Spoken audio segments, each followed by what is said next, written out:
और आइए अब शुरू करते हैं आपका पसंदीदा प्राइम एट 4, जिसमें प्राइम टाइम का हर न्यूज एलिमेंट अपनी ऑप्टिमम डोज में मौजूद होता है। सबसे पहले आपको बताता हूं आज प्राइम एट 4 में आप क्या क्या खास देखने वाले हैं। आज आपको दिखाएंगे एससी आरक्षण में क्रीमी लेयर का विरोध, भारत बंद का कहां कितना शोर, ये प्राइम एट 4 में आपके सामने होगा। खबर यह भी कि कोलकाता कांड में सीबीआई का एक्शन कहां से निकला, मानव तस्करी वाला कनेक्शन आपके सामने, यह एंगल भी रखूंगा। पटना में प्रदर्शनकारियों का लाठी के आगे सरेंडर, पुलिस वाले से क्या हुआ ब्लंडर, यह भी प्राइम एट 4 में आज आपके सामने। बरेली के गुप्ता जी प्यार में बन गए खान, लेकिन फिर भी बन ना पाए सच्चे मुसलमान, क्या है ये खबर, ये भी आपको बताऊंगा प्राइम एट 4 में। देश दुनिया की तमाम बड़ी खबरें, भारत बंद बुलाया गया और इसका व्यापक असर कई जगहों पर सड़कें सुनसान और बाजार बंद के तौर पर दिखाई दे रहा है। कई रेलवे स्टेशन पर चक्का जाम किया गया। भारत बंद के कारण लोगों को परेशानियां भी उठानी पड़ी हैं। एससी एसटी आरक्षण पर फैसले का विरोध, एससी के फैसले के विरोध में भारत बंद, ये अब मामला क्या है आगे आपको बताने वाला हूं, लेकिन आरक्षण को लेकर ये जो भारत बंद बुलाया गया उसका काफी असर कई जगहों पर देखा गया। यहां इस मसले को लेकर कैसा असर रहा, ये आपको तस्वीरें दिखा रही हैं। देखिए आप, कई जगहों पर एकदम सन्नाटा है, पुलिस आपको दिखाई दे रही है, कई जगहों पर विरोध प्रदर्शन करते हुए लोग दिखाई दे रहे हैं। बिहार, राजस्थान में इसका ज्यादा असर दिखाई दिया है। पटना में भारत बंद के दौरान भारी हंगामा हुआ, प्रदर्शनकारियों पर पुलिस ने लाठीचार्ज किया। भारत बंद के दौरान पुलिस का लाठीचार्ज, आरक्षण के मुद्दे पर भारत बंद बुलाया गया था। पुलिस लाठीचार्ज में कई प्रदर्शनकारियों को चोटें आईं। यहां आपको वही तस्वीरें दिखाई दे रही हैं, पुलिस का लाठीचार्ज। पटना में एसडीएम पर भी लाठी चली, पुलिसकर्मी ने एसडीएम को भी पीट दिया। एसडीएम की पिटाई हुई और पिटाई का वीडियो सामने आया है। यहां पर जरा देखते रहिए आप, एसडीएम को भी नहीं छोड़ा गया, ये बड़ी हैरानी वाली बात। पटना में एसडीएम पर भी लाठी चली और पुलिसकर्मी ने एसडीएम को भी पीट दिया। लाठीचार्ज के दौरान एसडीएम की पिटाई भी हुई। यहां पर आप देख रहे हैं प्रदर्शनकारी बैरिकेडिंग के आगे बढ़ने की जब कोशिश कर रहे थे, यहां पर आप लाठीचार्ज भी देख रहे हैं और लाठीचार्ज में एसडीएम महोदय भी बच नहीं पाए। हालांकि ये मिस्टेकन आइडेंटिटी का मामला है, लेकिन कम से कम ये ध्यान तो रखा जाना चाहिए था। प्रदर्शनकारियों पर लाठीचार्ज की तस्वीरें, प्रदर्शनकारियों को खदेड़ा गया, पुलिस से किस तरीके से बैरिकेडिंग वाली जगह पर असल में धक्का मुक्की हुई, जिसके बाद ये सब मामला शुरू हुआ और कई प्रदर्शनकारियों को इसमें चोटें आई हैं।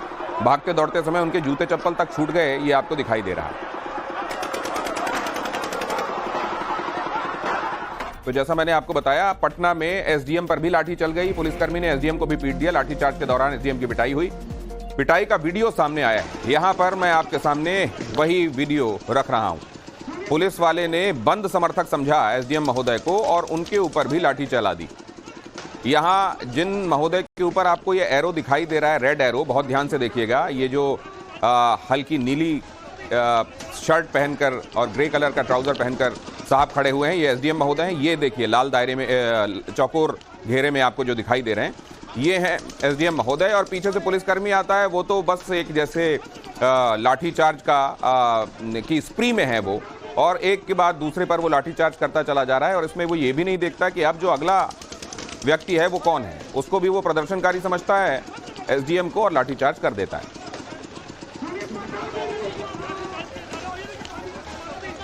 और अब आपको तरतीब से ये बताता हूं कि भारत बंद का कहां, कैसा, कितना असर दिखाई दिया।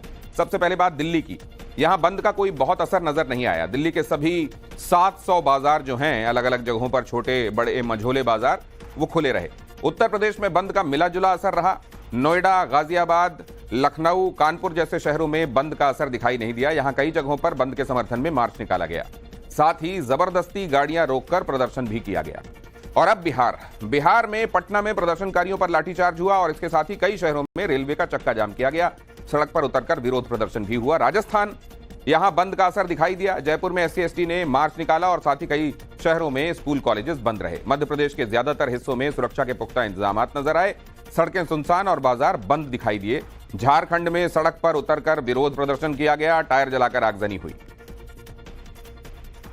ये मिलाकर आज ये जो बंद बुलाया गया, उसके असर के संदर्भ में ये इंफॉर्मेशन आपके लिए थी। और भारत बंद पर केंद्रीय मंत्री जीतन राम मांझी का एक बड़ा बयान सामने आया है। भारत बंद को मांझी ने अनैतिक करार दिया है। स्वार्थी लोग भारत बंद के आंदोलन में शामिल हैं, कुछ गिने चुने लोगों को आरक्षण का फायदा मिल रहा है, मांझी का ये भी कहना है।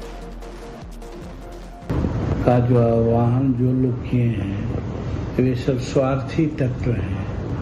स्वार्थी तत्व इसलिए मैं कहता हूँ कि वो मेरे भाई हैं, बड़े भाई हैं। छोटे भाई की प्रगति नहीं हो ऐसा चाह करके वो चाहते हैं कि 100 में 100। बंद की तस्वीर देखिए। गुजरात के बोटाद में आरक्षण के खिलाफ हंगामा हुआ। सुप्रीम कोर्ट के फैसले के खिलाफ सड़कों पर लोग उतरे। हालात को काबू करने के लिए पुलिस का लाठीचार्ज भी देखने को मिला।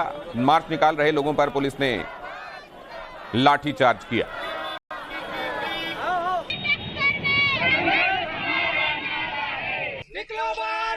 हवाले से कोलकाता रेप मर्डर्स केस से जुड़ी हुई एक बड़ी खबर आपको बता रहा हूं। इस मामले में एएसआई अनूप दत्ता से 8 घंटे तक पूछताछ हुई है। संजय रे का दोस्त है अनूप दत्ता और ये वो व्यक्ति है जिससे संजय रे ने घटना वाले दिन 7 बार बातचीत की थी। संजय रे के दोस्त अनूप दत्ता से इंटरोगेशन हुआ। अनूप दत्ता के बयानों की जांच की जा रही है। अनूप दत्ता से दोबारा पूछताछ हो सकती है। संजय रे अनूप दत्ता के बीच बातचीत क्या हुई थी, 7 बार क्यों फोन कॉल हुए थे, इस बारे में इंटरोगेशन हो रहे हैं। रेप और मर्डर के बीच आरोपी संजय राय का बेहद करीबी अनूप दत्ता, जो कल सीबीआई के सामने पेश हुआ और जब उसके पास मीडिया पहुंची उससे सवाल पूछने के लिए तो वो दौड़ लगाता हुआ दिखाई दिया। यहां आपको तस्वीरों में जो व्यक्ति भागता हुआ दिखाई दे रहा है यही है अनूप दत्ता। सीबीआई ने अनूप दत्ता से पूछताछ की है और जो जानकारियां सामने आई हैं वो चौंकाने वाली हैं।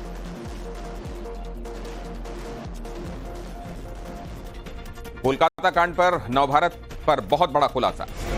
आरजी के कर हॉस्पिटल के पूर्व डेप्यूटी सुपरिंटेंडेंट ने यह खुलासा किया है। पूर्व प्रिंसिपल संदीप घोष पर गंभीर आरोप उन्होंने लगाए। संदीप घोष डॉक्टर नहीं है, माफिया है, यह कहना है यहां के एक्स डेप्यूटी सुपरिंटेंडेंट का, जिनका नाम है अख्तर अली। अस्पताल से शव को बेचा जाता था, संदीप घोष का कहना है। संदीप घोष इन शवों को बेचते थे, यह अख्तर अली का कहना है। अस्पताल से शव को बेचा जाता था और ये काम करते थे संदीप घोष। अख्तर अली ने ये गंभीर आरोप संदीप घोष पर लगाए हैं। उनका कहना यह है कि इस तरह की जो बॉडीज आती थी, जो लावारिस होती थी, अमूमन उनके बारे में जो नियम है वो ये कहता है कि पुलिस के साथ उनके धर्म के मुताबिक उनका क्रियाकर्म होना चाहिए, लेकिन ऐसी बॉडीज को पुलिस के साथ उनका क्रियाकर्म करने के बजाय प्राइवेट हॉस्पिटल को बेच दिया करते थे संदीप घोष। सिर्फ इतना ही नहीं, उन्होंने ये भी कहा कि जो बायोमेडिकल वेस्ट होता है, उस बायोमेडिकल वेस्ट का जनरेशन हॉस्पिटल से जितना होता है उतना उसका आउटपुट नहीं होता था। इसका मतलब यह है कि उस वेस्ट को कहीं बाहर खपाया जाता था और इसमें इस्तेमाल की हुई सिरेंजेस, दूसरे तमाम तरह के इक्विपमेंट्स होते थे और बहुत मुमकिन है कि इसको संदीप घोष बेच दिया करते थे। यहाँ तक कि वो डेड बॉडी को भी बिक्री करते थे और बाद में उन्होंने डेथ रजिस्टर को भी गायब कर दिया ताकि गवर्नमेंट को इनका सबसे पहले मैंने पर्दाफाश किया था बायोमेडिकल वेस्ट लेकर के, जो इलीगली ये एक रिसाइकिल होता था और कुछ बांग्लादेशी सिटीजन थे, जो मैंने अपनी रिपोर्ट में लिखा भी था। 20 मार्च 2023 को मैंने अपना रिपोर्ट सबमिट किया, 2 घंटे के अंदर मेरा ट्रांसफर हो गया। 21 मार्च को एमएसवीपी ने पूरा इस कमेटी को डिसॉल्व कर दिया और ये सारे रिपोर्ट को चाप दिया। संदीप घोष ने जो जुर्म किया है और स्टूडेंट लोगों का जो जिंदगी से खेला है, इसका जवाब कौन देगा? इसके साथ इंसाफ कौन करेगा? कई स्टूडेंट का उन्होंने लाइफ बर्बाद कर दिया, बहुतों का उन्होंने इंटर्नशिप कंप्लीशन सर्टिफिकेट नहीं दिया। एक माफिया राज चलाते थे, स्टूडेंट लोगों को शराब पीना सिखाते थे, स्टूडेंट लोगों से गलत काम, पैसा वसूली करना, तस्करी करना, ये सब सिखाते थे। 2023 में एक्सपोज किया था, मीडिया ने इस चीज को सामने लाया लोगों के। फिर मैंने जुलाई 2023 को उनके अगेंस्ट में विजिलेंस कमीशन एंटी करप्शन में कंप्लेन किया था। एंटी करप्शन वालों ने फिर हेल्थ डिपार्टमेंट को एक फाइल भेजा था और एक कवरिंग लेटर करके, मगर ये बहुत ही बदकिस्मती है कि उनका कुछ नहीं हुआ, कोई एक्शन नहीं हुआ। उनके ऊपर उनका कुछ ब्लेसिंग है, कुछ लोगों का हाथ है। जब 2 बार उनका ट्रांसफर हुआ, एक ऑर्डर तो 48 घंटे के अंदर रिवॉक हो गया और एक ऑर्डर फिर कुछ ही दिनों में रिवॉक होकर फिर उनको प्रिंसिपल के पोस्ट पे बैठा दिया गया। तो मैं ये इन्फ्लुएंशियल नहीं तो और क्या बोलूंगा। बिल्कुल गलत है। हॉस्पिटल एक सेफ प्लेस होना चाहिए फॉर रेजिडेंट्स के लिए भी, पेशेंट्स के लिए भी और आने वाले लोगों के लिए।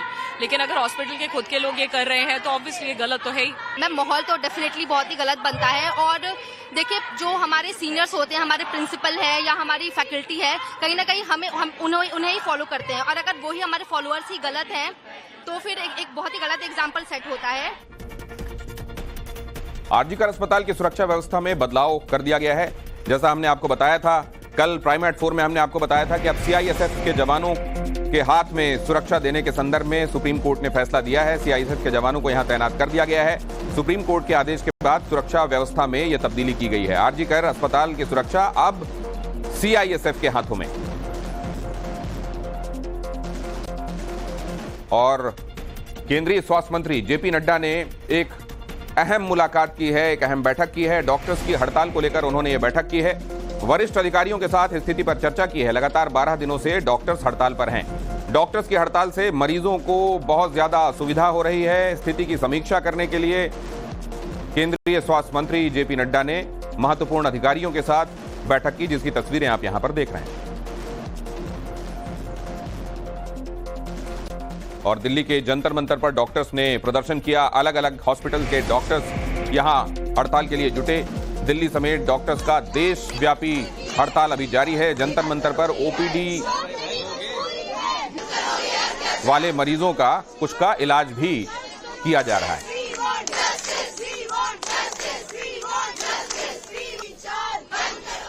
और उत्तराखंड के उत्तरकाशी में सैलाब का कहर दिखाई दिया है। नदी की तेज धार में एक व्यक्ति बह गया।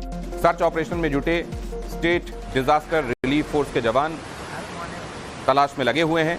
ये तस्वीरें उत्तरकाशी में गंगा भागीरथी और इंद्रावती पुल के संगम के पास की है, जिसमें आप देख रहे हैं कि एक शख्स पहले तो नदी में जाता है, लेकिन तेज धार में खुद को संभाल नहीं पाता और देखते ही देखते पानी में बहने लगता है। घटना की जानकारी मिलने के बाद एसडीआरएफ के जवान सर्च ऑपरेशन में जुट गए, लेकिन शख्स का अब तक पता नहीं चल पाया है। से बड़ी खबर आ रही है। प्रयागराज की कोचिंग में छात्रा की मौत का यह मामला है। छात्रा के दोस्त के खिलाफ केस दर्ज हुआ है। कर्नलगंज थाने में किया गया मुकदमा दर्ज। मृतक के घर वालों ने उसके दोस्त सौरभ पर आत्महत्या के लिए प्रोवोक करने का उकसाने का आरोप लगाया है।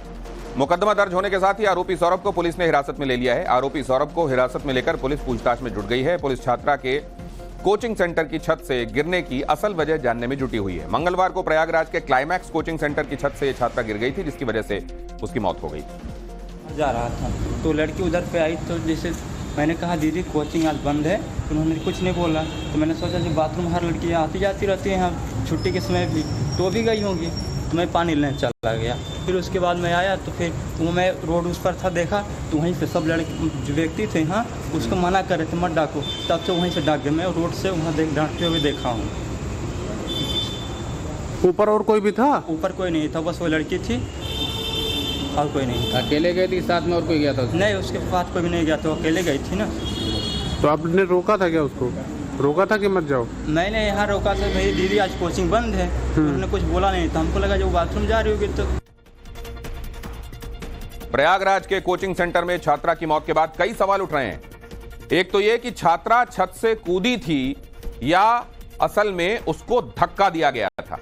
मतलब यह कि क्या वो मुंडेर में उस जगह पहुंच गई जहां से वो नीचे गिर गई, या उसे छत से धकेला गया और इस वजह से वो नीचे आई। सवाल नंबर 2 यह है कि कोचिंग सेंटर बंद था तो फिर वो छत पर करने क्या गई थी? छत पर जाने की कोई वजह होनी चाहिए, वो छत पर क्यों गई थी? छत में छात्रा अकेली पहुंची थी या उसके साथ कोई था? जाहिर है अकेली थी तो वो खुद गिरी, वरना किसी ने उसे धक्का दिया हो सकता है। मौत से पहले झगड़ा हुआ था, उसकी वजह क्या थी? किस बात को लेकर झगड़ा हुआ था? कितना गंभीर यह झगड़ा था और क्या इस कदम के पीछे ये झगड़ा एक कांड में क्या अपडेट है वो भी आपको बता दूं। सोर्सेज बता रहे हैं घटना के दिन अकेले वॉशरूम गई थी बच्ची, बगैर किसी के साथ, मगर किसी अटेंडेंट के बगैर ही वॉशरूम यूज करने बच्ची गई थी। आरोपी ने वॉशरूम में ही बच्ची के साथ दुष्कर्म किया। आरोपी का काम था वॉशरूम की साफ सफाई का। आरोपी को अपने किए पर कोई पछतावा भी नहीं है। उससे जब पुलिस बातचीत कर रही है तो कोई रिमोर्स, कोई गिल्ट, कोई पछतावा नहीं दिखाई दे रहा है। सूत्रों का दावा है कि आरोपी का काम बच्चियों को वॉशरूम से ले जाना और वॉशरूम तक लाना नहीं था, बल्कि वो साफ सफाई के लिए नियुक्त किया गया था। लेकिन जब उसने घटना वाले दिन बच्ची को अकेले वॉशरूम में देखा तो उसे अपना शिकार बना लिया। बदलापुर कांड में प्रदर्शनकारियों पर एक्शन लिया गया है। कोर्ट ने गिरफ्तार किए 22 आरोपियों को न्यायिक हिरासत में भेजा है। पुलिस ने 38 प्रदर्शनकारियों को गिरफ्तार किया था। 8 महिला समेत 2 नाबालिगों को नोटिस देकर छोड़ा गया। सरकारी काम में बाधा डालने, दंगा फैलाने का केस है। पुलिस ने 300 प्रदर्शनकारियों पर दर्ज की है एफआईआर।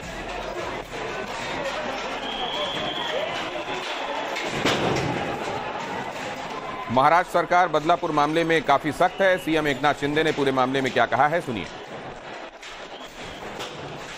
आणि भविष्यामध्ये अशा प्रकारची दुर्घटना होऊ नये यासाठी याला फास्ट ट्रॅक घेऊन याच्यावर कठोर कारवाई, कठोर शिक्षा झाली की हा एक संदेश, मेसेज जाईल आणि पुन्हा अशा प्रकारचं कृत्य कोणी करायला धडवणार। की हत्या को लेकर नीतीश पर हमला, ये खबर देखिए। तेजस्वी यादव ने कहा बिहार में अपराध चरम सीमा पर है, मुख्यमंत्री से बिहार चल नहीं रहा। नीतीश कुमार अब थक चुके हैं, कहा तेजस्वी ने। कल बाइक सवार बदमाशों ने हाजीपुर में पार्षद की गोली मारकर हत्या कर दी थी। घटना को अंजाम देने के बाद बाइक सवार बदमाश मौके से फरार हो गए और इसको लेकर आज तेजस्वी ने नीतीश कुमार के प्रशासन पर सवाल उठाए। उनको कोई मतलब नहीं है अपने काम में, वो जो फेल हो चुके हैं तो उनको बोलने के लिए क्या है। लेकिन ये पूरा देख रहा है, डबल इंजन की सरकार है, सब कुछ इनके पास है और लगातार अपराध इस तरह से बढ़ रहा है। अपराधी जो है उनका मनोबल ऊंचा हो रखा है नीतीश जी के राज में, भय नहीं रह गया। बड़ा कार्यक्रम हुआ। पूर्व सीएम कल्याण सिंह की पुण्यतिथि पर यह कार्यक्रम हुआ। हिंदू गौरव दिवस के तौर पर भारतीय जनता पार्टी इसे मना रही है। सीएम योगी समेत दोनों उप मुख्यमंत्री भी इस दौरान मौजूद रहे।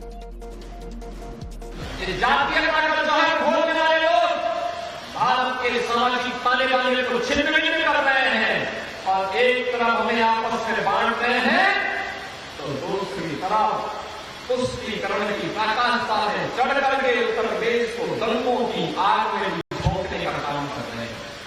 और बहनों भाइयों, 2 नवंबर और 30 अक्टूबर 1990 की तिथि भारत के इतिहास में उसी काले अध्याय के रूप में लिखी जाएगी जब अयोध्या में निर्ममतापूर्वक राम भक्तों का लहू बहाया गया था। उसके खिलाफ की आवाज बुलंद की थी सदैव बाबू। बीजेपी ने ममता बनर्जी से इस्तीफा मांगा है। बीजेपी ने कहा है ममता बनर्जी सरकार और पुलिस प्रशासन पर अब भरोसा नहीं है। ममता बनर्जी का प्रशासन पर कोई कंट्रोल नहीं रह गया, भारतीय जनता पार्टी का कहना है। डॉक्टर के साथ रेप और हत्या के विरोध में आरजीकर हॉस्पिटल से आधा किलोमीटर दूर श्याम बाजार मेट्रो स्टेशन के पास बीजेपी नेता धरने पर बैठे हुए हैं। कलकत्ता हाईकोर्ट ने प्रदर्शन की अनुमति दी और इसके बाद भारतीय जनता पार्टी ने यह धरना शुरू किया। एक के बाद एक जो घटना घट रही है, ये दर्शाता है कि Mamata Banerjee has no control over the administration. So हमारी मांग है ममता बनर्जी को भी रिजाइन कर देना चाहिए। एक ही है, पुलिस मंत्री वही है, इसलिए उनको ही रिजाइन करना चाहिए। वो चले जाएंगे तो सारा कुछ मिल जाएगा। पश्चिम बंगाल एक ही डिमांड है, जस्टिस। अगर ममता बनर्जी जस्टिस नहीं दे पा रहे हैं, उसको रिजाइन देना चाहिए। जो ममता बनर्जी ये पश्चिम बंगाल का मुख्यमंत्री है, जो ममता बनर्जी यहाँ का होम मिनिस्टर है, जो ममता बनर्जी यहाँ का हेल्थ मिनिस्टर है, जो ममता बनर्जी यहाँ का पुलिस का मिनिस्टर है, इसमें यही खुद का सरकार के विरुद्ध में रास्ते के ऊपर खड़ा हो गया। हम लोग चाहते हैं जस्टिस दो, नहीं तो रिजाइन दो। प्रयागराज में समाजवादी पार्टी नेता की गुंडागर्दी का वीडियो सामने आया है। नगर निगम की टीम के सामने राइफल लहराई गई। समाजवादी पार्टी नेता अमरनाथ मौर्य नगर निगम की टीम को दौड़ाते हुए नजर आ रहे हैं। राइफल दिखाकर कर्मचारियों को दौड़ाने का आरोप है उन पर। यहां तस्वीरों में आपको दिखाई भी दे रहे हैं। राइफल लेकर दौड़ लगाते हैं और अधिकारियों को भी दौड़ा देते हैं।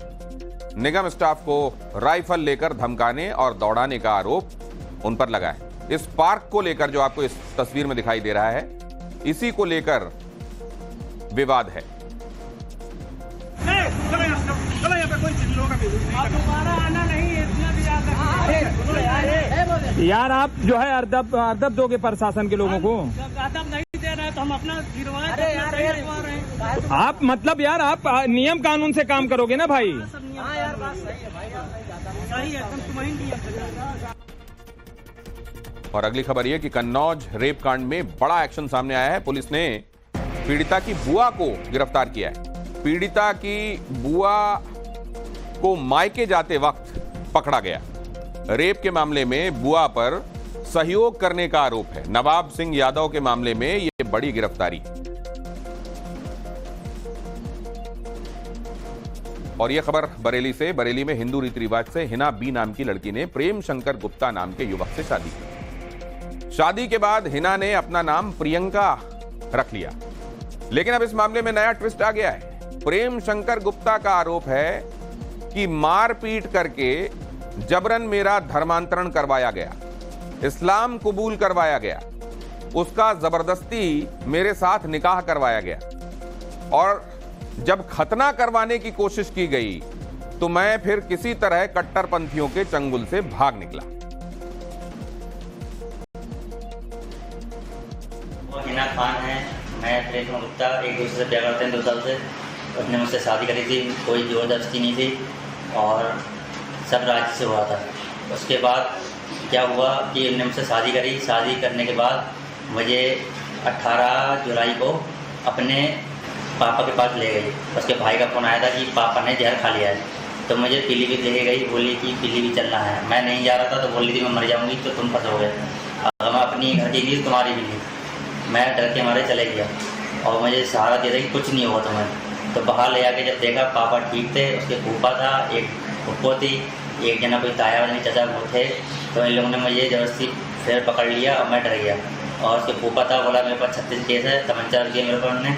बोले एक और हो जाएगा, मुझे कोई दिक्कत नहीं है, अब तुम्हें अपना धर्म चेंज करना पड़ेगा, मुसलमान बनाना पड़ेगा तुम्हें। तो इनने मेरे को मुसलमान बनवाया लड़की ने कि ये मुसलमान बनेगा। और ये तुम्हारी इच्छा से हुआ है मुस्लिम, तुमने धर्म कबूल किया? मेरी इच्छा से नहीं होगा। मेरी इच्छा से होता तो मैं शादी हिंदू वाली शादी क्यों करता। इनने पहले मुझसे हिंदू शादी करी और इस बहाने मुझे वहाँ ले गई और मैं चले गया। वहाँ पे क्या हुआ? वहाँ पे ये कहीं एक गली में, पता नहीं कौन सी गली थी, वहाँ अंदर वो घर था, मुझे ले गया। इनने मेरी शादी कराई, निकाह करवाया ज़बरदस्ती और मैं बहुत डरा हुआ था। मैं वो सब करना पड़ गया। एक लिखित भी कराई थी, मुझे पढ़ने में नहीं दिया, बोले सिर्फ नाम लिखना है, तो मैं नाम भी लिख दिया वो। उसके बाद क्या लिखा था मैं नहीं जानता था। उसके बाद हम लोग अपने घर ले गए। घर ले आने के बाद 1-2 दिन बाद उनका कोई ताया आया था, उन्होंने बात करी कि इसका खतना कराना है और आधार कार्ड चेंज कराना है। मैं डर गया, मैं वहाँ से कैसे न कैसे अपनी जान बचा के निकला। और अब मुझे इन लोग से बहुत जान लेवा का खतरा है। और इन लोगों ने मुझे धमकी दी थी कि तुम लोग बाहर रहते हो रोड पे, किसी को भी हाई वायलेशन हमारे लोग का है, पापा या भाई का, इसे दबा के मरवा देंगे, हमारा कुछ नहीं होगा, जमानत में छोड़े जाएंगे। इसलिए बहुत जबरदस्त। और अब हिना शादी के बाद क्या कह रही है वो भी सुनिए। मेरा नाम हिना खान है। उत्तराखंड कंपनी में हम काम करते थे। वहाँ एक लड़के से हमारी जान पहचान हुई, काफ़ी दिन हमारी बात हुई। उसने अपना नाम निहाल खान बताया। उसके बाद में बोले कि हम ऐसे कब तक बात करेंगे, हम अब चल के शादी कर लेते हैं आला हजरत की मज़ार से। मज़ार शरीफ पे कह के ले गए, पर हमें मज़ार शरीफ पे नहीं ले गए, हमें के संतदार के घर ले गए। और आगे आपको बारिश के बाद पहाड़ दरक गया। पहाड़ दरकने की वजह से जनजीवन अस्त व्यस्त हुआ। कर्णप्रयाग में तेज बहाव में स्कूटी बह गई। आसपास के लोगों ने बहुत मुश्किल से स्कूटी सवार को रेस्क्यू किया। एक ट्रक के भी क्षतिग्रस्त होने की खबर है।